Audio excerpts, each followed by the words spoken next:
This is a course in translational cancer research, and this is actually my field of expertise.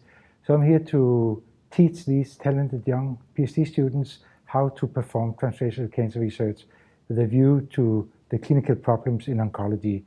So I told them that in our lab we start by defining the clinical problem, and then we go backwards in the lab and do a lot of research, and then we raise hypotheses based on the results from the research, and then we go back and test the hypothesis in a clinical setting.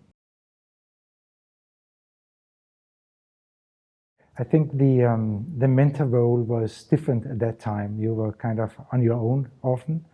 But on the other hand, I think I also had good mentors, mainly in basic research. So probably I would have liked to have more and better mentors in the clinical area.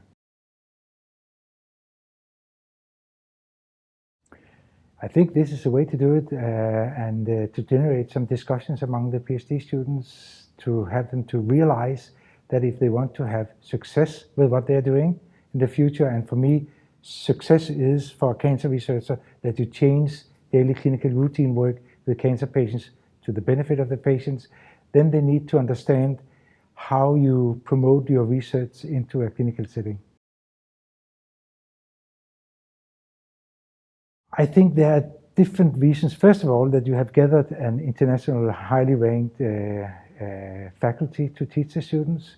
Secondly, you bring students together from different countries and you kind of create an international network, and hopefully they will be able to collaborate also in the future. And for me personally, the networking has been extremely important in my career.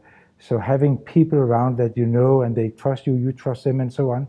And you can call them and say, could we do this together? And you feel confident that they will do it and they will not bypass you or anything, so on. So this, I think, is very, very important. And a meeting like this creates these type of networks. And in some way, and that might sound strange, but I think it's more easy to create a sustainable network in an international environment than if they stayed home and did the same just in our country. The take-home message is, if you are going to be a PhD student, try to attend some of these meetings. If you are a supervisor, try to motivate your students to participate in these meetings. And then, again, try to understand the clinical scenario of cancer patients. Where are the problems? And then go back to your lab and see if you can solve some of the problems. Instead of just doing research and hopefully something will come out that somebody will pick and bring it somewhere. That's not the way it should be.